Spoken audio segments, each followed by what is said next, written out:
Hello, everyone. I'm Jim Garrison.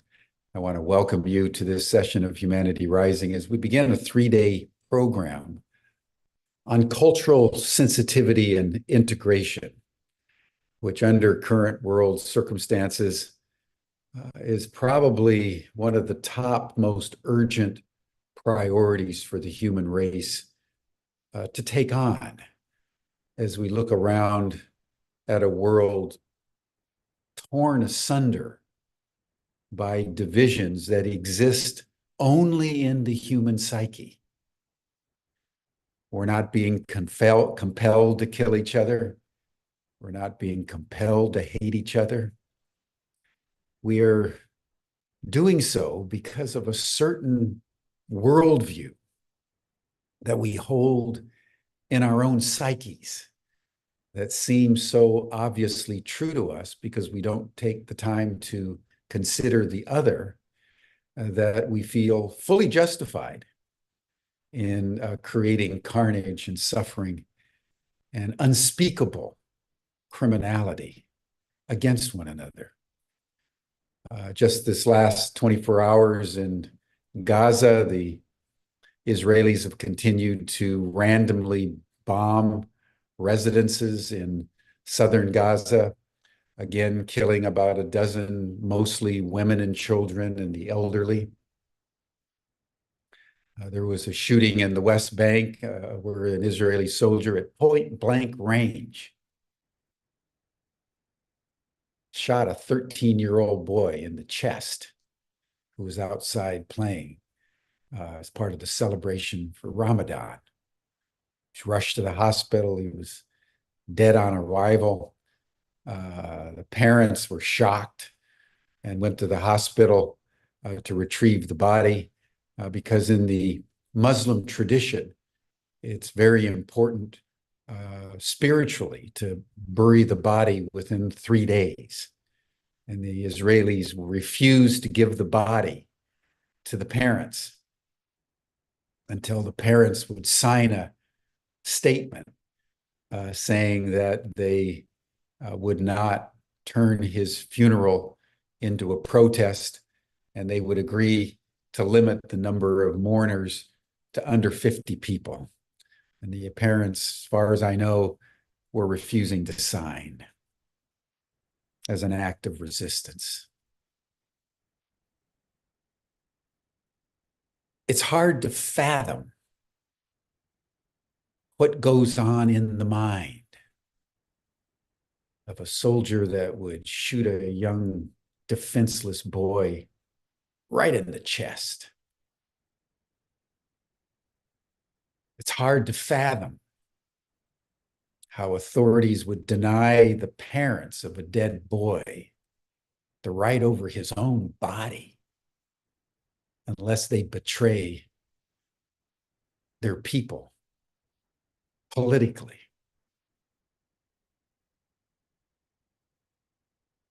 How do we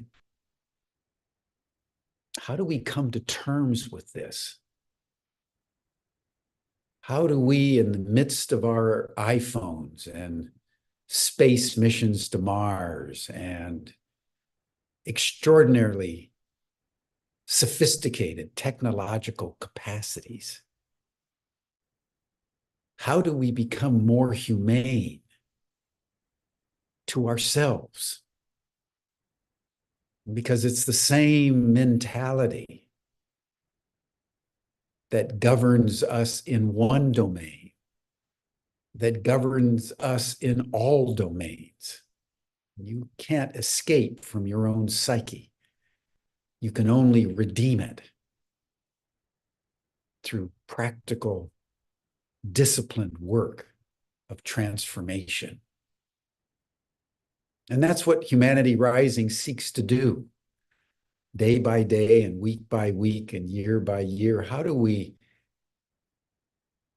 instill through our programming a desire for transformation and an appetite for the good, such that, as Chekhov said, we squeeze the slave out of ourselves?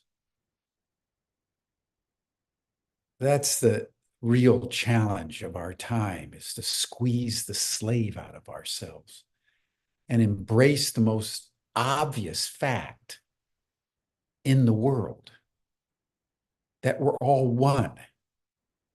And we may have different sexes and genders and colors and states of being and situations in our lives, but every human being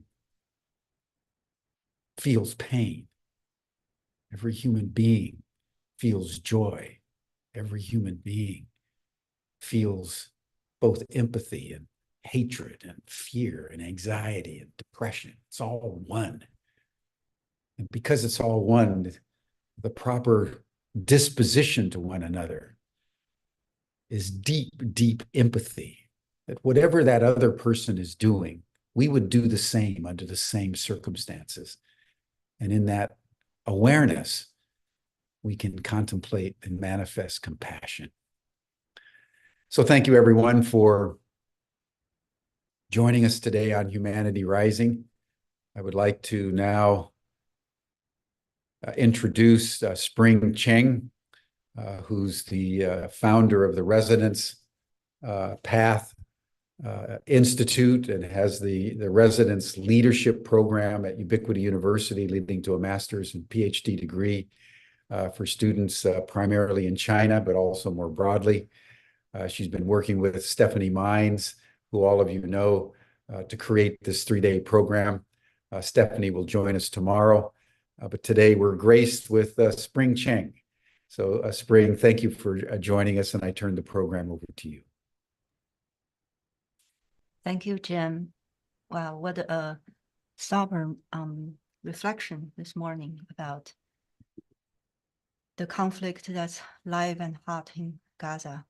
And it's great leading to the topic we're going to explore today.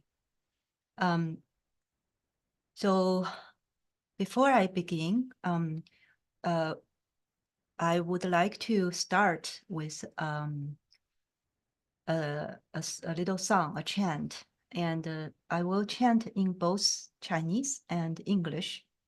And I'll first teach you the 4 characters made up this chant, which means the utmost compassion flows like water.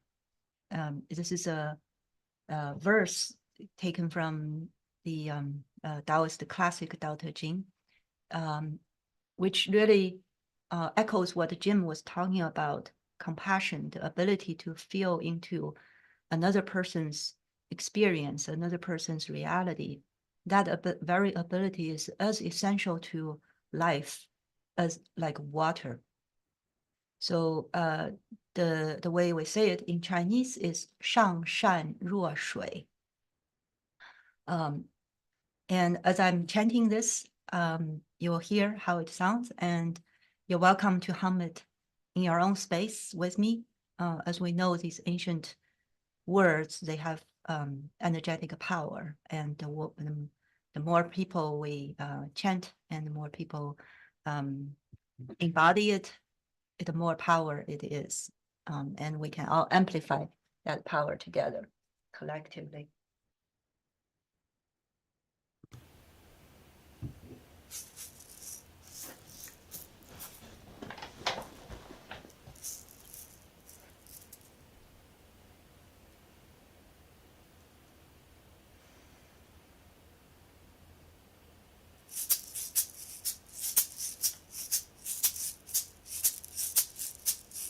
上善若水，上善若水，上善若水，上善若水，上善若水。 上善若水 compassion flows like water.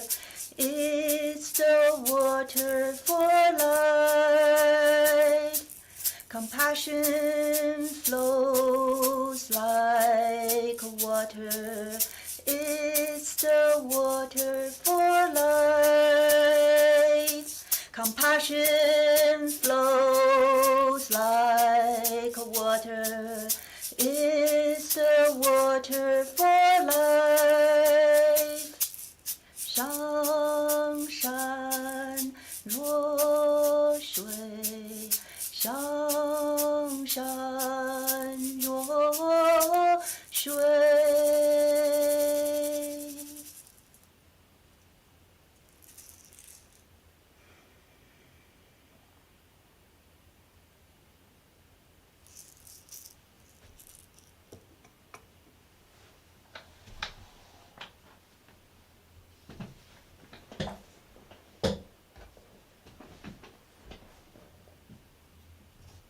Thank you for joining me in this ritual and evocation for compassion. Thank you. So before I start to talk about the content I prepared today, I would like to introduce myself, so you know how I come to this work. So I'm going to introduce myself in terms of my own cultural journey.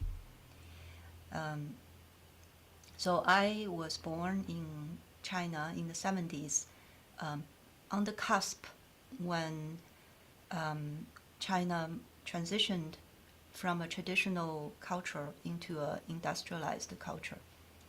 So at the time when I was growing up, at the time when I was growing up, I was living in my grandparents' household, and there's 3 generations with aunties and uncles and cousins, and we live in 2 rooms, the size of my living room, basically 2 rooms, 7 or 8 of us, and there's no indoor heating or indoor plumbing.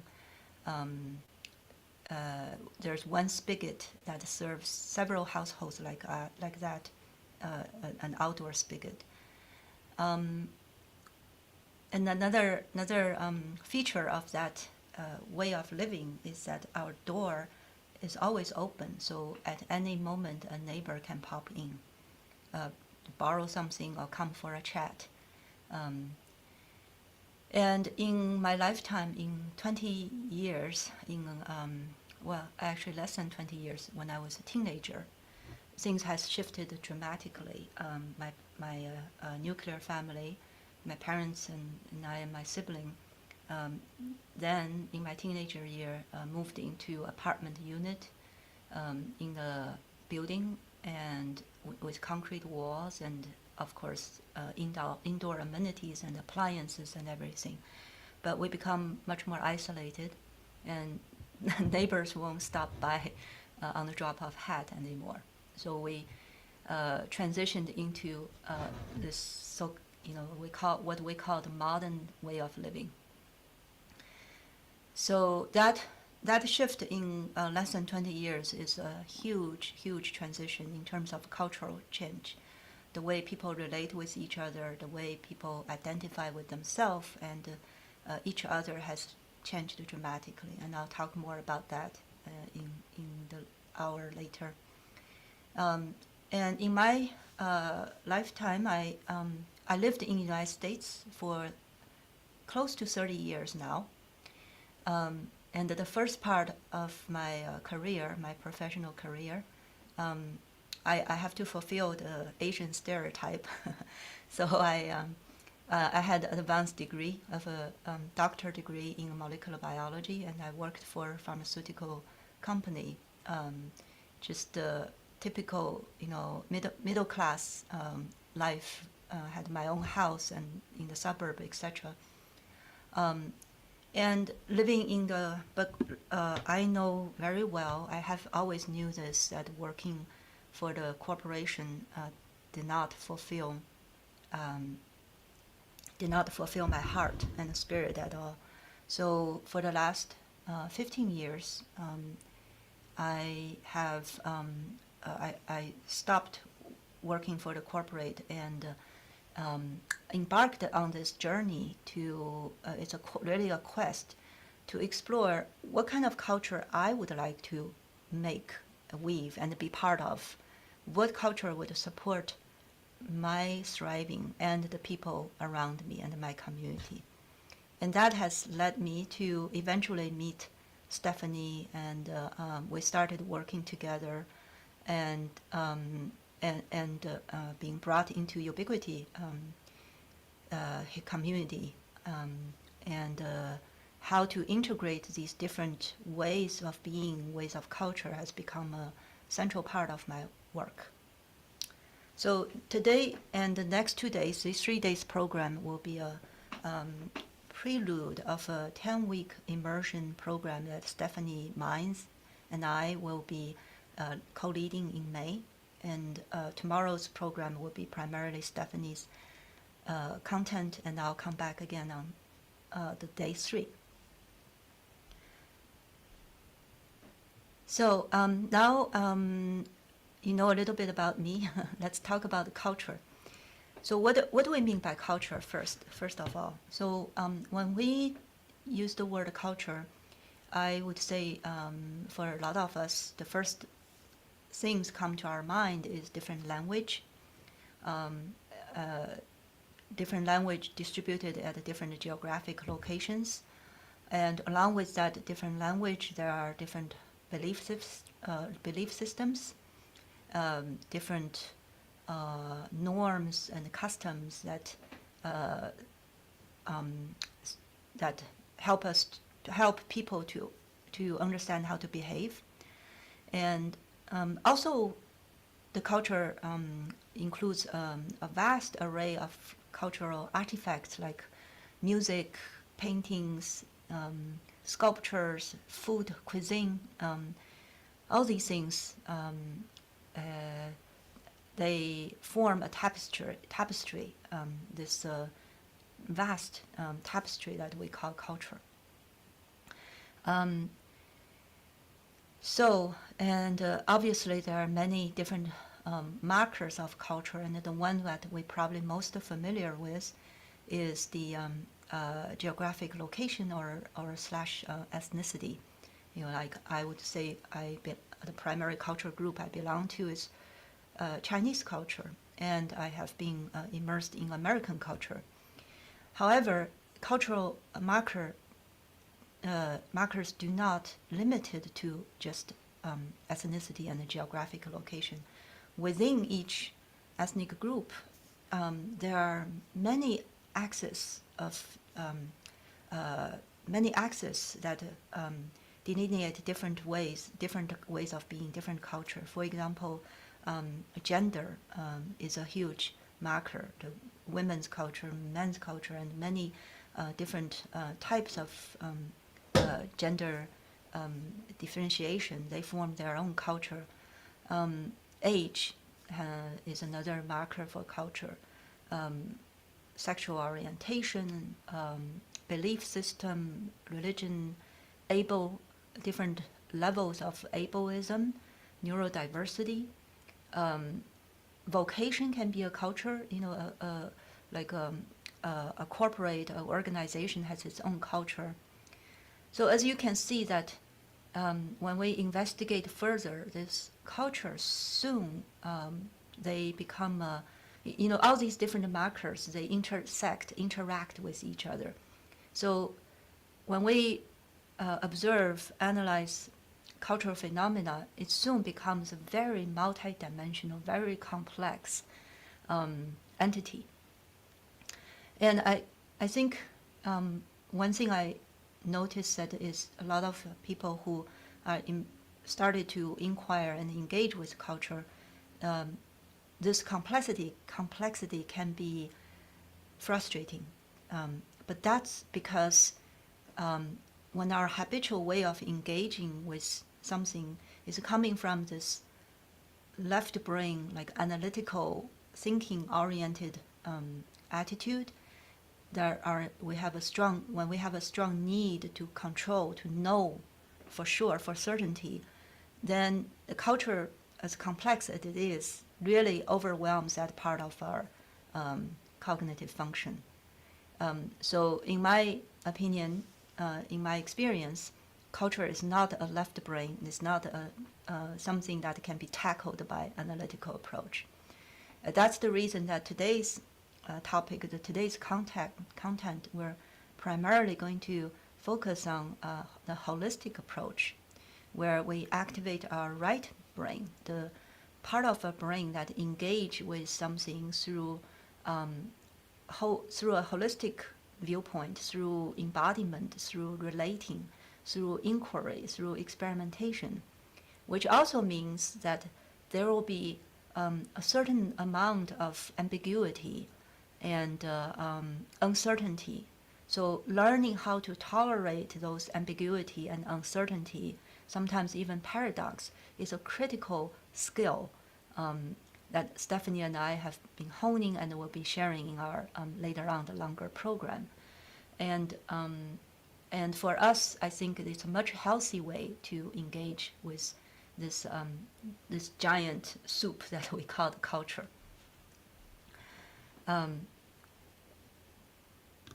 So let's go a little step further.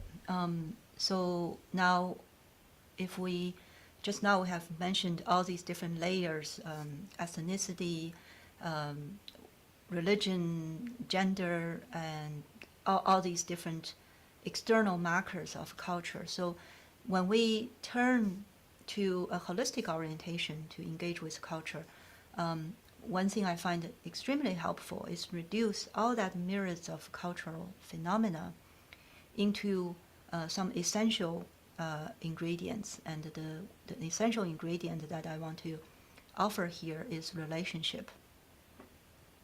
So essentially, we can see culture through the lens that it is a web of relationship.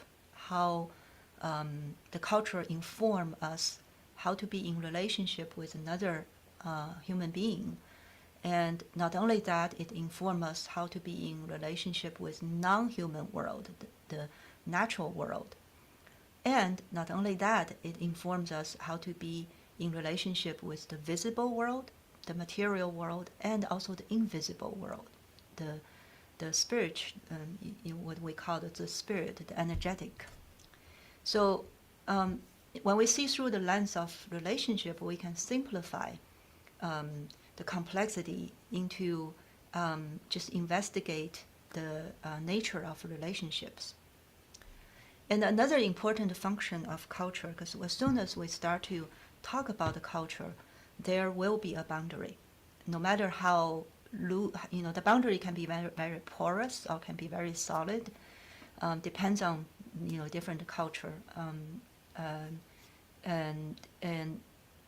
So the culture, it's like, the way I see culture is really like a living being. So as a living being, you naturally, like our body has immune system that is designed to be in relationship with beings that's not part of our body. So same as a culture, part of the function of the culture is to inform us how to be in relationship with members outside of the boundary, outside of the cultural boundary. And now that is a critical function, just like how immune system is critical to our body. A healthy immune system will maintain a balance to not attack our, the immune system is like has two sides. One is when the immune system needs to learn not to attack what is life affirming, life giving. And also immune system needs to maintain a boundary, to maintain the integrity of this living system's boundary. So, I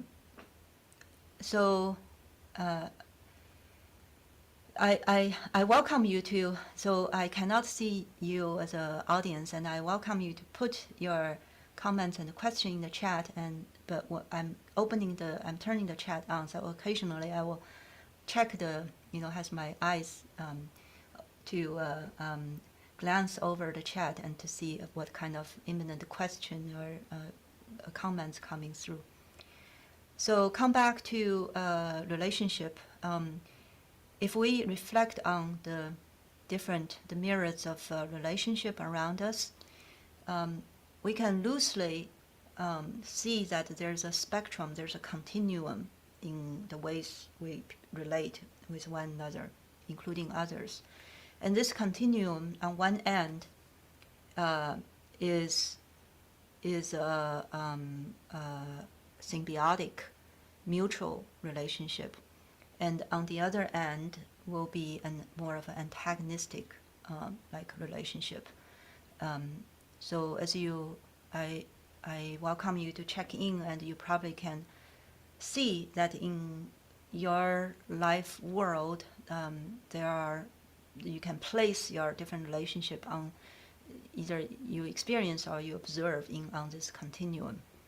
And I want to point out that again, you will see me doing this a lot. This is a kind of hallmark of a holistic approach, and also the lineage, that the Taoism lineage that I sourced from, which is when we have a challenge, a problem, we always look to nature and try to learn from how see nature as a teacher, basically.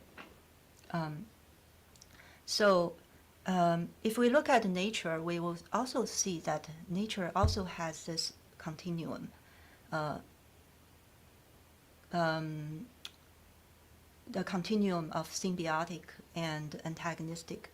So the predator-prey relationship can be more placed on the antagonistic end.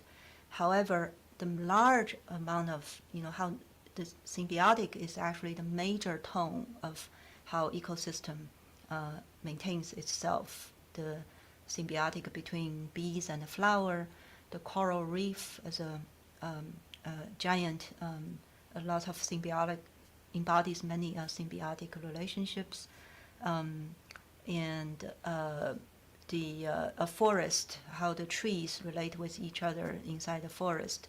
Then if we actually step back and listen, we engage with nature, we can see this giant symphony, which is about symbiotic. And inside of the symphony, yes, there are prey and predator relationship happens, but it's in the context of this larger whole.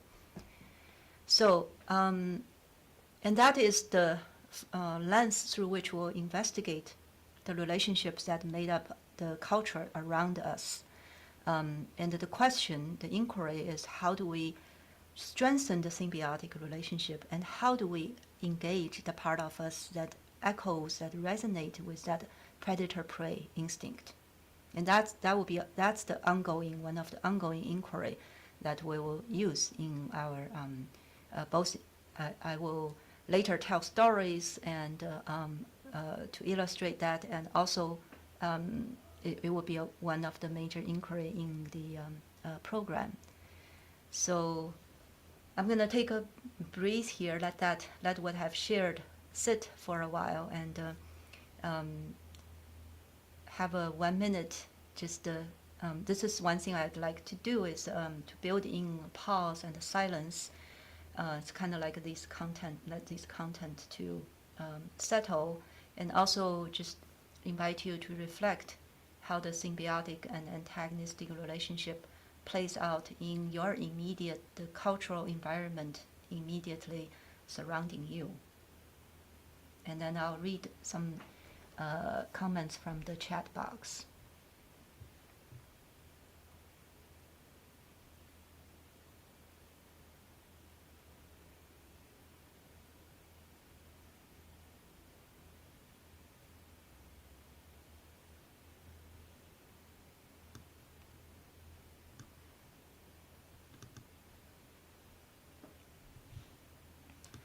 And in your reflection, if you have insights to share, you're welcome to put in the chat.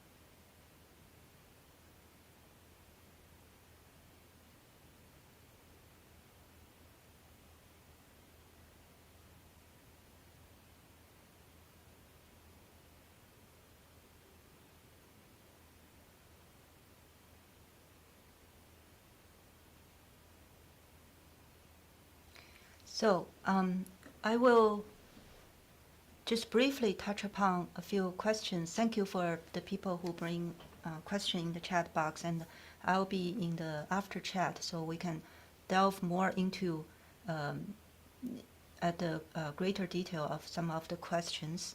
I want to focus on this hour to finish what Stephanie and I prepared for. But just briefly, Chinese culture is a vast network. Let's see, who's the person? Sandra Doe asked what would be the major traits of Chinese culture.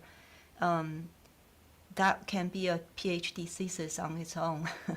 And anything I would say would not be accurate or represent or comprehensive because it's just such a complex entity as a Chinese culture.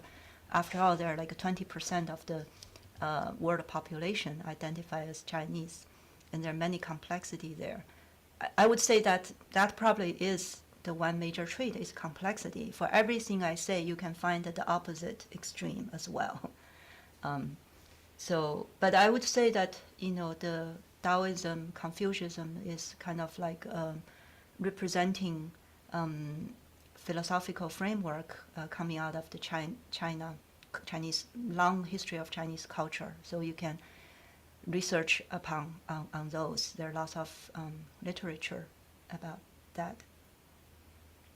And yes, Maria, and you'll hear me talking about polarity a lot. Just now, I actually already set up a polarity, the symbiotic and antagonistic relationship, and I would say to see how the polarity they come together, form as a larger whole. I would say that's a primary hallmark of Taoism, and that's the primary lineage that I source from. So in a lot of my work and both me and Stephanie's work is about polarity, how to weave polarity, how to harmonize polarity. And that also will briefly, Kurt's question, how would nature brings harmony to intense issue like Yemen and Gaza? Same thing. I think, again, this is a big question that deserves much more. I don't have the room to, that would be another summit, but I would just briefly touch upon that is that I think intense issue like Gaza, it really sits at threshold of human evolution. It's really, for me, its nature poses this challenge to humanity because humanity has gone a little bit out of, in my view, too arrogant about our technological development. And in fact, I think an intense issue like this is bring us back to our humbleness, to our humility.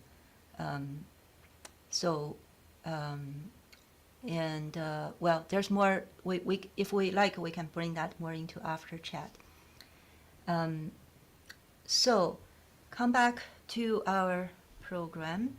And we just now delved a little bit into relationship as a major component of culture. And the next thing I want to point out is that how we are in relationship is a reflection of a fundamental drive and motivation we have. So let me give you first an example. Say like we are about to walk into a jungle, a forest. What kind of relationship are we going to have with this jungle? And I mean, I'm saying that as a metaphor. You can see the jungle as a metaphor of the culture in front of us. But let's stay with the metaphor of jungle to simplify things. So let's say that we're very hungry, and we walk into that motivation, that the motivation to feed ourselves becomes the primary driver for us to form a relationship with this jungle. So we would walk into the jungle looking for food, looking for fruits, picking things, find ways to feed ourselves. Or if you happen to be you have hunting skills, you would carry bow or arrow or maybe a shotgun to hunt for game. So as a hunter, as a gatherer, your picture of the what you see in the forest is very much defined by your activity, your behavior, your motivation, and the drive. So now let's leave the forest, and this time, let's say you are an engineer hired by the Forestry Service, and you carry your equipment, your measuring tapes, and you go in and you start to count trees, measuring the length, height of trees, or maybe even cut down some samples to fulfill your job requirement. So now can you see that what you see as an engineer is very different than what a hunter-gatherer see. So the different motivation and different drive shaped how we are in relationship with this. The jungle is the same jungle. And let's say we leave the jungle, and this time we go in as a different identity. Well, this time we're well fed and we're relaxed, and we're just going for a walk. This time you might be able to perceive light filtering through the trees, leaves, and you hear the sounding of a brook, stream flowing nearby, and you may write a poem. Or you may perceive some potential, there might be a cougar lurking, and you flee. So as you can see that this is where I think a critical pivot from our left brain thinking, analytical, objective-oriented way of seeing the world to our right brain, which is about the relationship. And when in our right brain way of relating with something, ultimately we need to reflect back on our own self. The reflection, the deeper awareness, deeper penetration into our own psyche is a critical ingredient in how to engage with the outside world. So, for example, without going into too much detail, like this issue of Gaza is very much in our space, and for me, when I'm engaging with that intensity, because things like Gaza, it's very intense, and the media, especially with today's media, this picture, this violence and all that, very much focus our awareness, attention to, wow, what happened out there, that intensity. And I would invite us to bring that awareness back and ask ourselves, what is our motivation in participating in what's happening out there? What is motivating us? And this in itself is a very deep inquiry, because if for those of you who have done this kind of psychological exploration, you probably have similar experiences that often motivation is hidden. Our true motivation is hidden from ourselves, and it takes disciplined, real work, self-work to discover the deeper motivation that is driving us. So, and that is the work we need to do. Like Jim said at the beginning, that the challenge we're facing today is in our psyche, and it takes the psychic explorer to go into ourselves to find the deeper drive that corresponds to the when our inner self is fragmented, is one part of ourself cannot connect with another part of self, that is what's being reflected in the outside. So let me say that again, the intensity at Gaza, the bloodshed that happening, between the soldier and the boys, that same thing is happening inside our own psyche.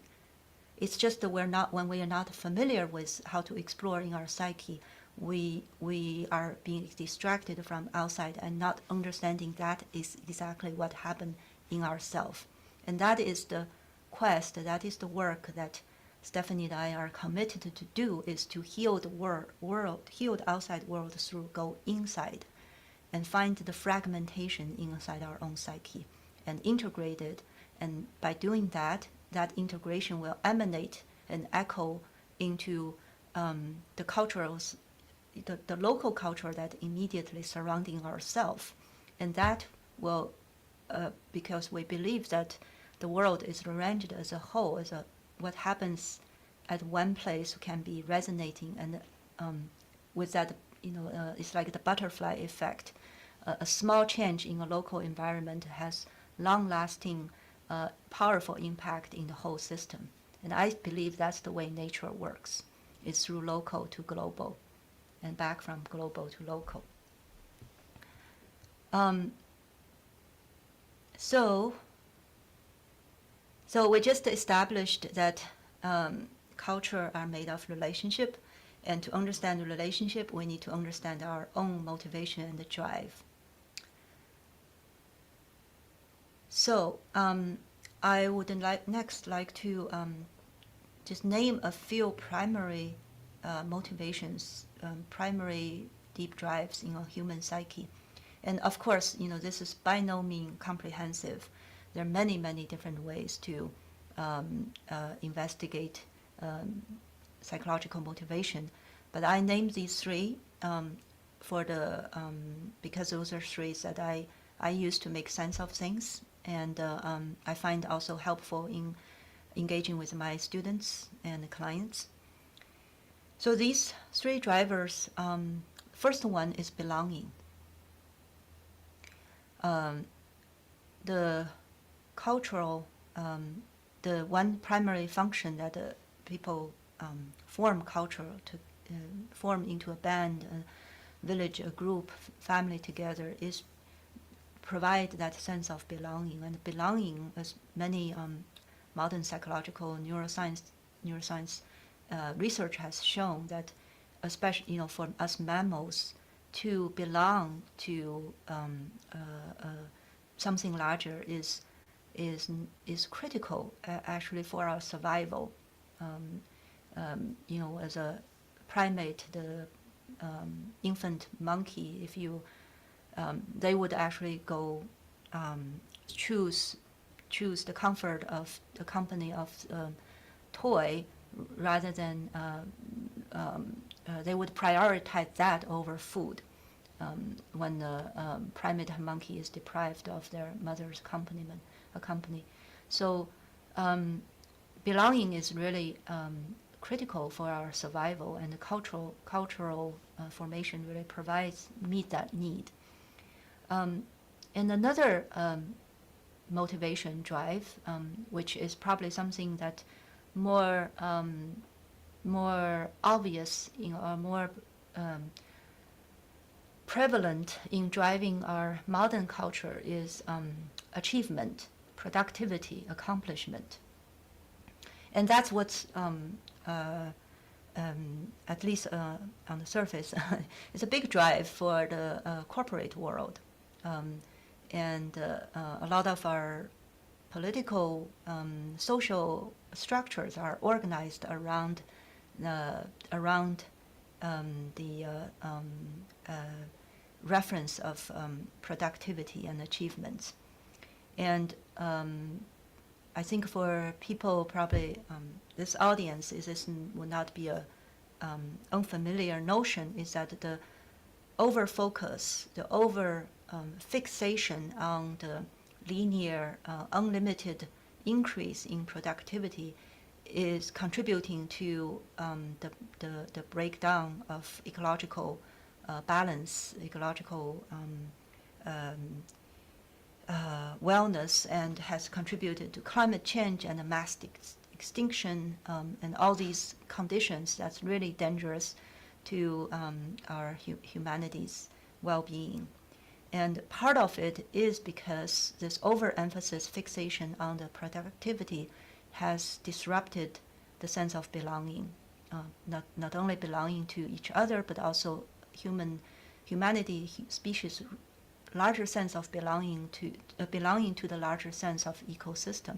Just like what I experienced at the beginning of my talk, I shared with you that when me and my family transitioned from that traditional way of traditional culture to industrialized culture, vividly experienced a loss, a severe loss of sense of belonging. And now I just named belonging and achievement, but there's something else, which is what I would name it wholeness. Wholeness through regenerate that sense of belonging, but not rejecting the sense of achievement and productivity, but wholeness is about utilizing, engaging with that productive, achievement-centered culture, and to regenerate a sense of belonging, to arrive at a sense of wholeness that encompasses all of our experience and all the way of being, and as a continuously evolving process. And that's what Stephanie and I we're committed to, is to build a culture, to regenerate a culture based on this sense of wholeness. Thank you, Shannon, for putting the 3 drivers in the chat box. So again, we're gonna arrive at the second pause here. So to reveal these 3 drivers, the belonging, achievement, and wholeness. And I'm going to now invite audience, all of you, to reflect on a few cultures that you are part of. Name a few, however that you want to word it, and reflect on how you experience these 3 drivers as a member of that culture. Is there one particular motivation that's being emphasized, brought to the foreground, and the others put in the background, or maybe even ignored or suppressed? And what's the gift you received from that cultures you are familiar with, and what are the pains associated with that? So I'm gonna let this question sit for 2 minutes, and let that question to percolate. And I would invite you to write and reflect, and if you like, you can share in the chat. So we'll have 2 minutes silence. And I can read more about what people write in the chat.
Thank you, Shannon, for sharing your reflection.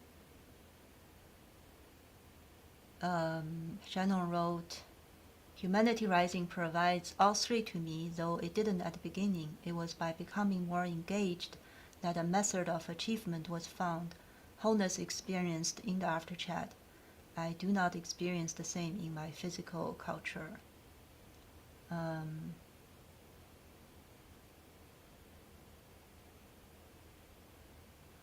Robert shares religion and language are major reasons for the difference we experience in Cyprus, where in the north we have Turkish Muslim and in the south Greek culture and Greek Orthodox beliefs. Great. So next I will proceed with today's presentation. Just again, this is a 3-day summit And today is about the holistic approach to cultural sensitivity. And day 2 and 3, Stephanie Mine and I will each take a day and share our own experience in cultural sensitivity and integration. And that has, and our story and the learning will particularly focus around this dynamic of oppression. So I would say the oppression in our cultural system is probably akin to the predator-prey dynamics in nature. And as a self-conscious being, how do we engage with that? How we will inevitably find ourselves playing one role or another in the dynamics of oppression, either willingly or unwillingly, most of the time unwillingly. And when we find ourselves, when we become aware of that, what do we do? And that's the kind of it's from this question we'll share our story and learnings. So the next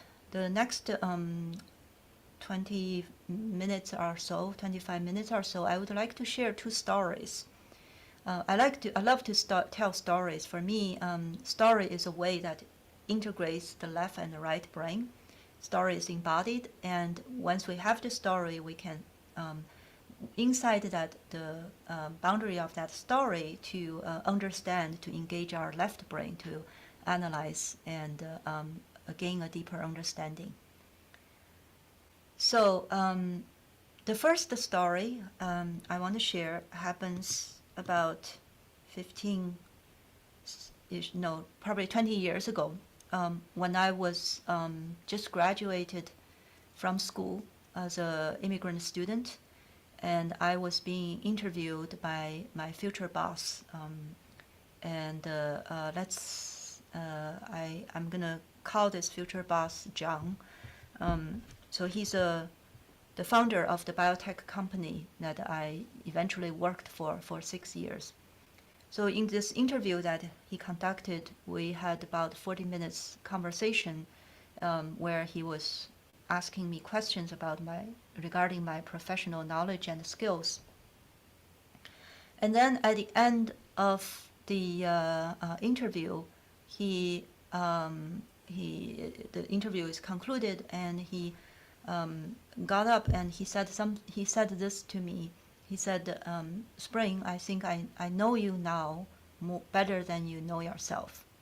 He said, I know you now better than you know yourself. So when I heard that question, my alarm system goes ding, ding, ding, like really went off. Because in the culture I come from, the way I was brought up, this is very offensive to say 2 things. One, in the culture I came from, it's very rare people will claim that they know more than other people, because the culture I come from, we highly value humility and humbleness. And second of all, he claimed he knows me, which is the second offense. Is that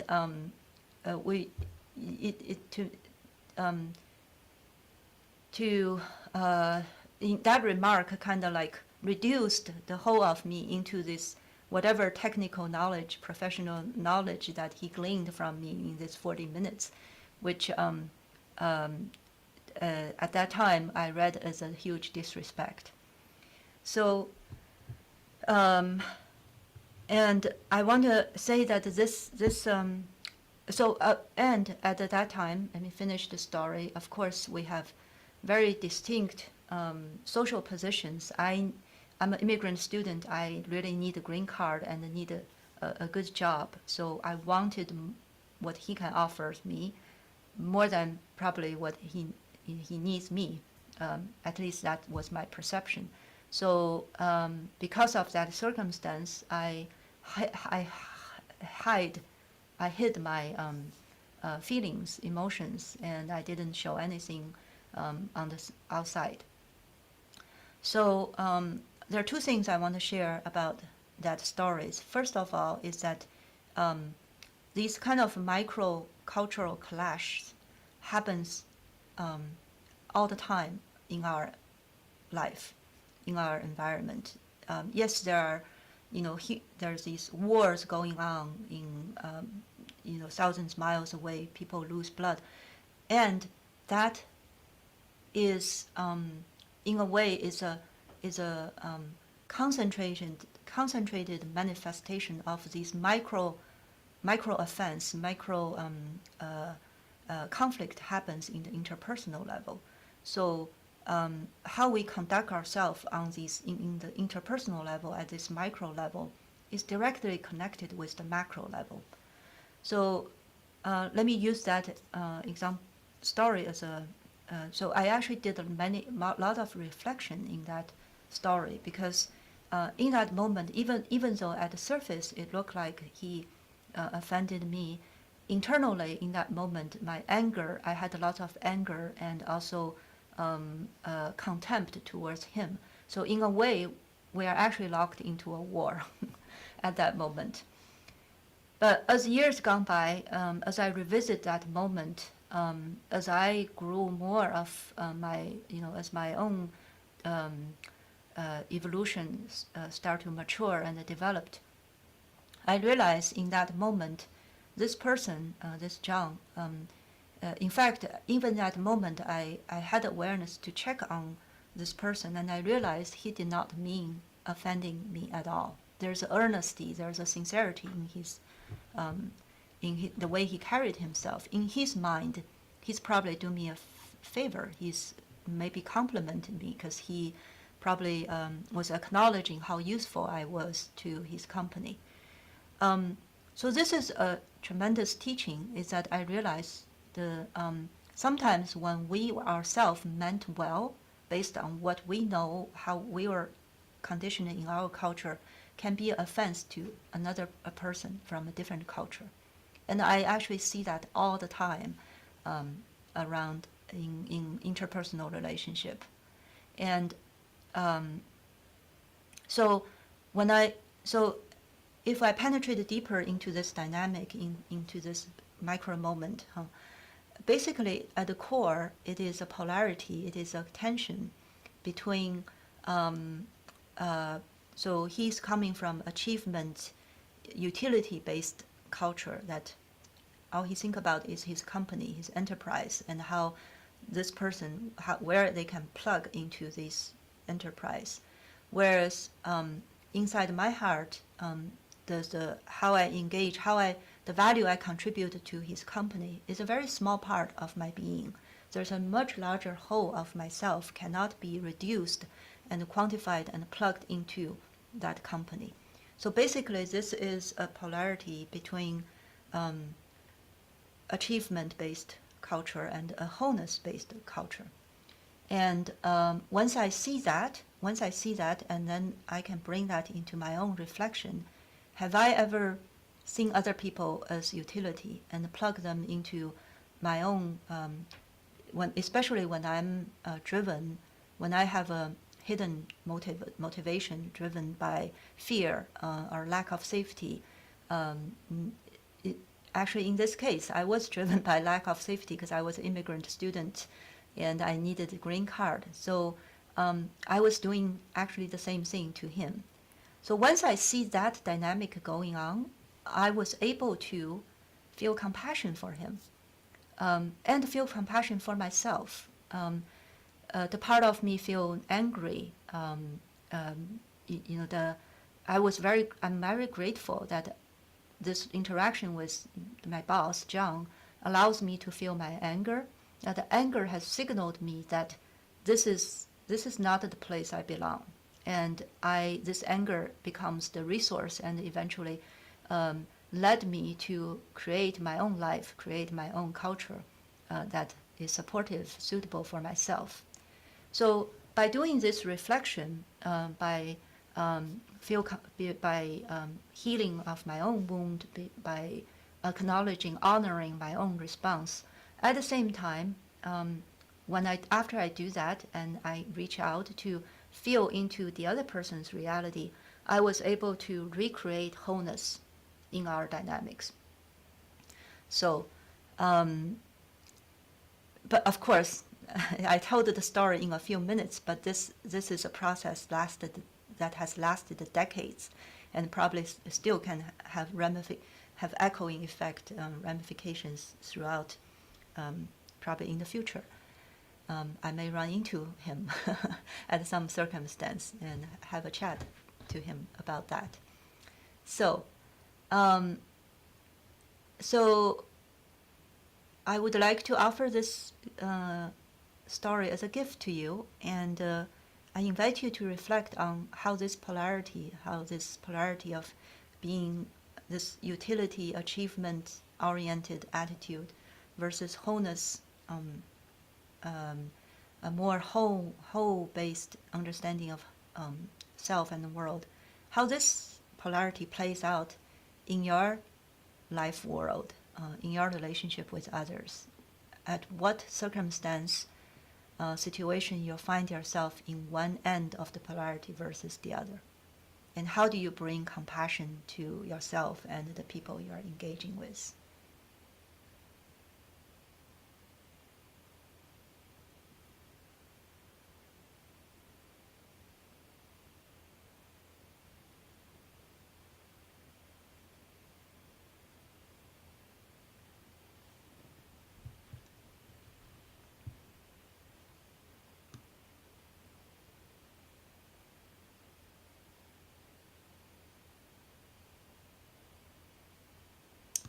Great. I was just reading upon some of the comments in the chat. Thank you for those of you who share your thoughts.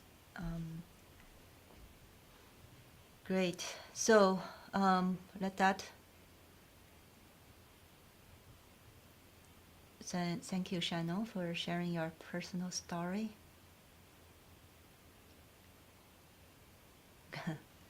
I love what you shared, Shannon. I would like to read it.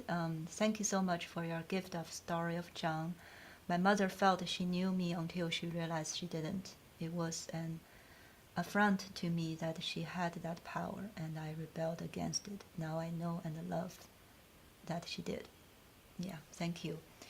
I think this really comes back to what I believe and want to stand for in the world. I really believe the power of compassion.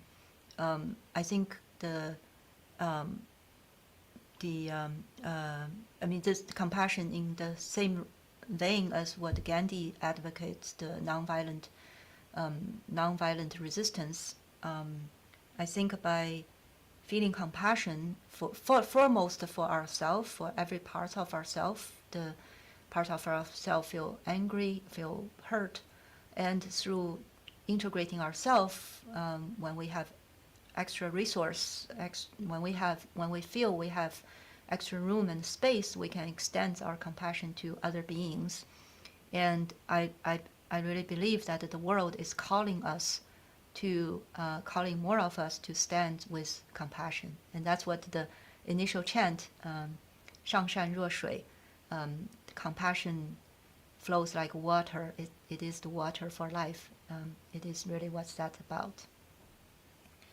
And the compassion takes time. It's not like a one-time deal. It's, if we're thinking about it, then it becomes a conceptual thing, abstract thing. It's really something that we need to live, embody over the process of our life. So I'm going to share a second story with you, and this is a story between another polarity called I culture and we culture, and I'll immediately share what that's about. So this is a story that happens in our family. So my uncle, my mom's brother, he's one of the family member that I lived with in the 3-generational household that I told you about at the beginning of my talk. He was a very important male member in my upbringing. A few years ago, he was diagnosed with lung cancer end stage, and the doctors gave him 3 months to live. And he was living in China. He lived his whole life in China, and So this is actually a very common practice in China. When an elder person was diagnosed with terminal condition, the doctors would notify the family member first. So in this case, the family around my uncle was notified, and they made a collective choice. So the doctor would give the family member a period of to decide whether or not to break this news to this person at that time.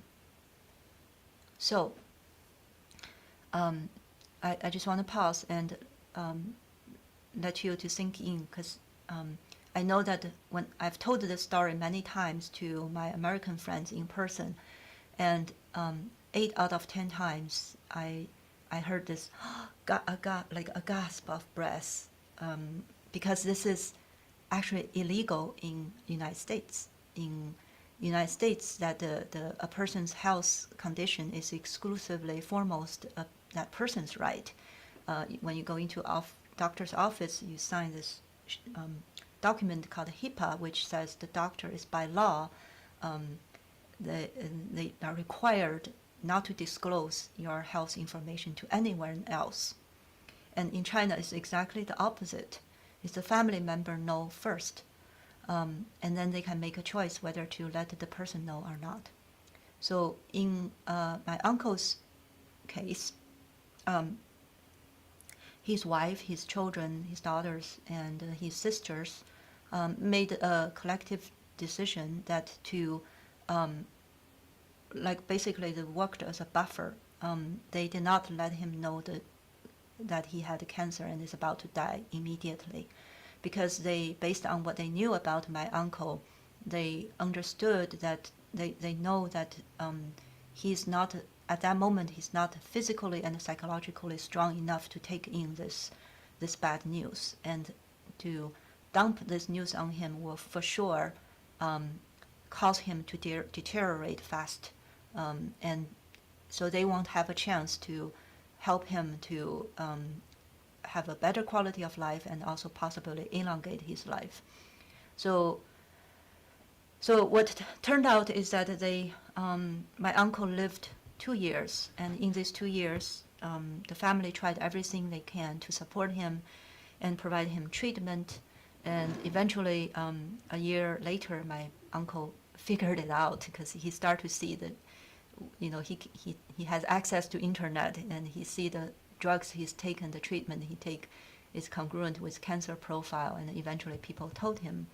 But basically, having this buffer zone, having this buffer of a year, has achieved what my family want, is to so that the knowing is gradual and it's not a huge impact, and he got more time to live and got more prepared to transition out of the life.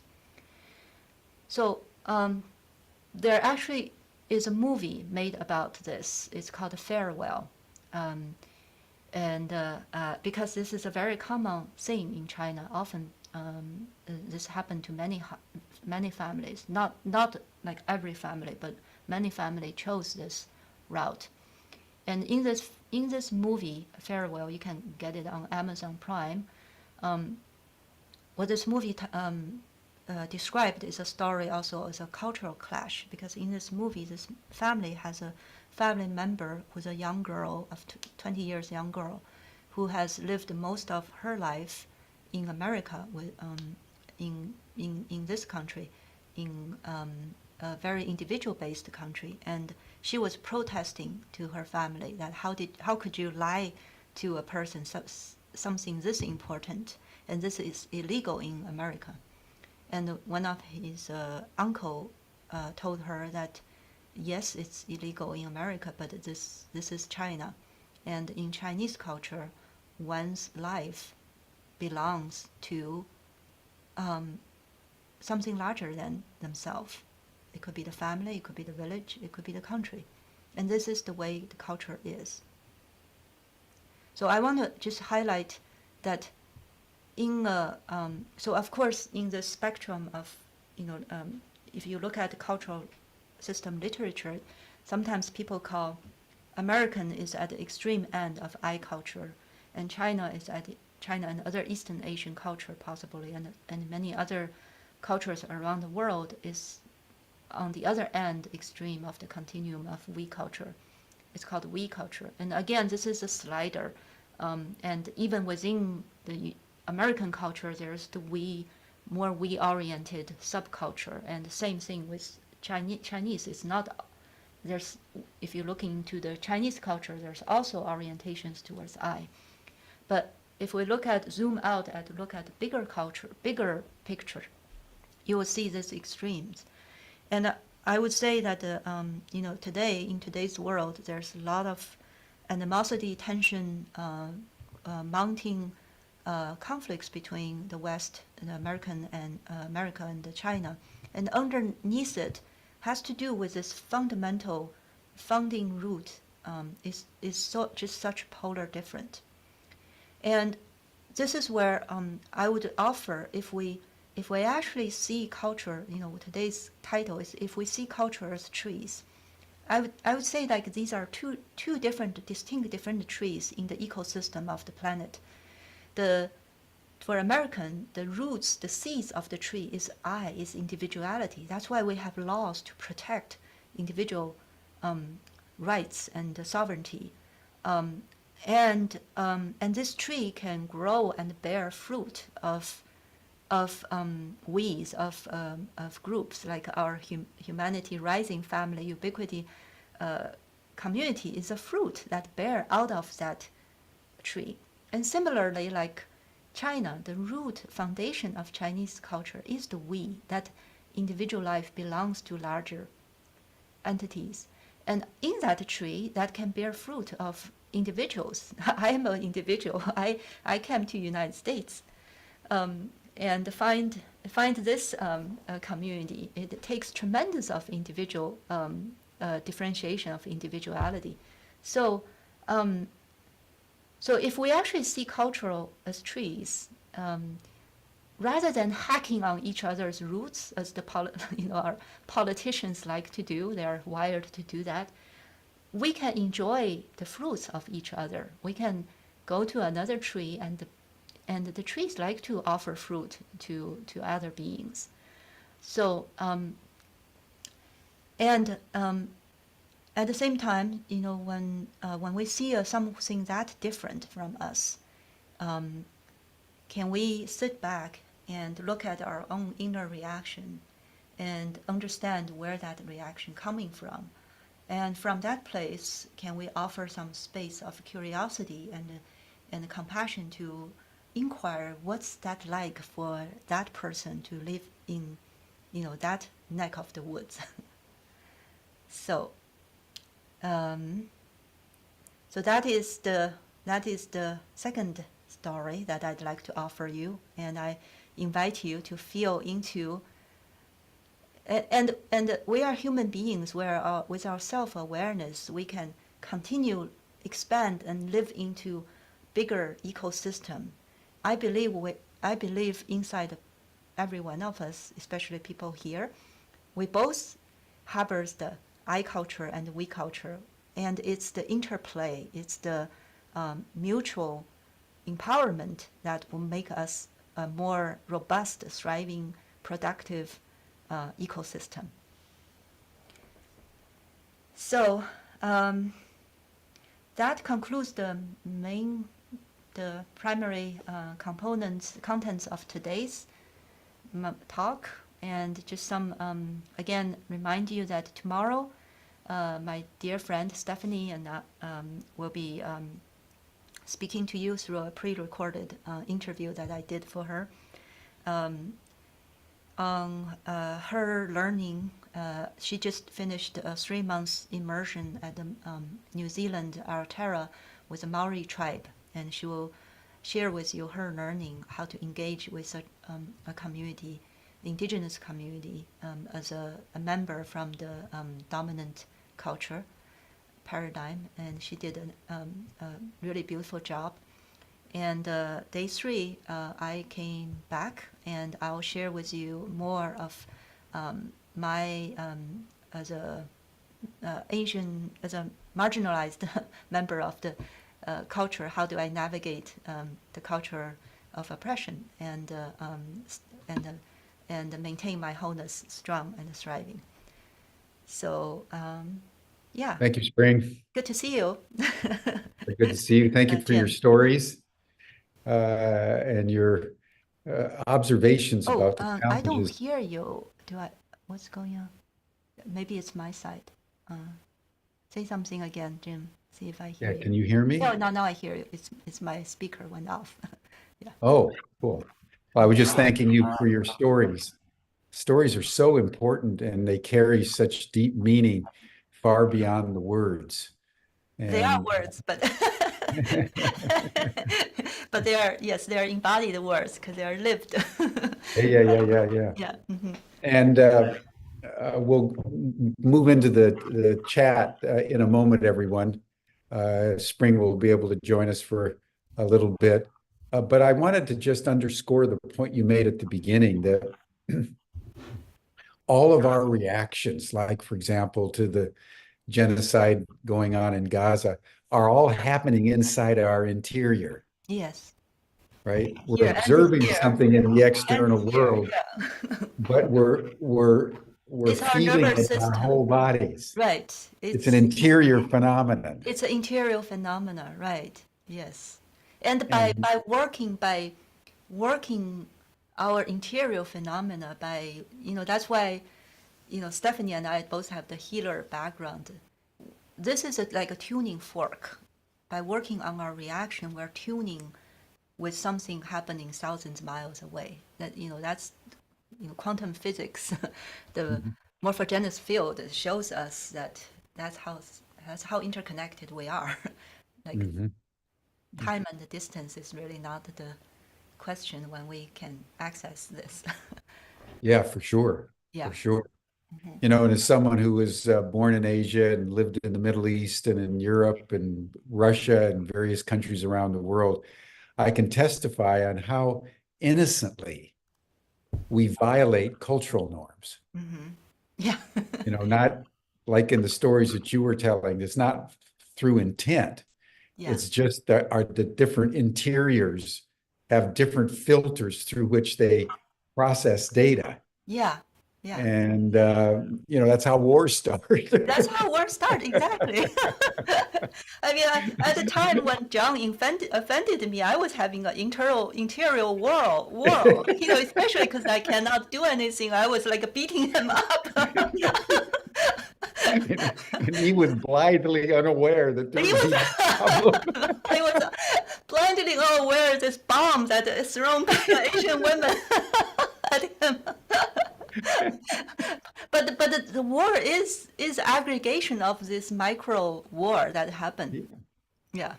And that's the source, of course, of the notion of the ugly American. Americans just come traipsing through cultures, assuming that everybody speaks English and everybody's going to do it just like they do. And we've earned a reputation for cultural insensitivity. In a world that is far more complex than we can even imagine. Yeah. And, of course, you have the double challenge of not only being an Asian in a dominant Caucasian culture, but in a culture that's fomenting conflict and war hysteria against China. Yes. There's a direct relationship between the incidences of anti-Asian violence. Yes. And the propaganda that's coming out from the government about hostility to China. And then most Americans can't tell the difference between the Chinese and the Japanese and the Koreans. Yeah. They all look sort of the same. Yeah. So to the undiscerning, and the Asian violence continues to accumulate. My eldest son is married to a Chinese American woman. And so we experience sort of up close and personal the cultural war against China and how that affects ordinary American citizens of Asian descent In this case, in the San Francisco Bay Area, it's very real. So Yeah. what you're talking about today is a reality that affects people's lives. Yeah. That's why I feel very committed. I mean, it's not just a matter of ideology. It's for my own safety, like really to live into what Chinese culture's gift to the world. Like I teach Tai Chi in the town I live in. I bring Chinese song and artist, art to the community because I think the only way for me, the way to protect oneself is to strengthen one's own qi, to strengthen my own wellness, my own living into and bringing and carrying Chinese culture the way I see it in the world. And because that's, um, people are susceptible and then manipulatable because they don't know what the Chinese culture is. Exactly. Yeah, they don't know the beauty and the history and the wisdom and all this. So then, if politicians fed them these manipulative stories, then it's like junk food. You take it in. And Yeah. you have, Yeah, absolutely. Absolutely. yeah.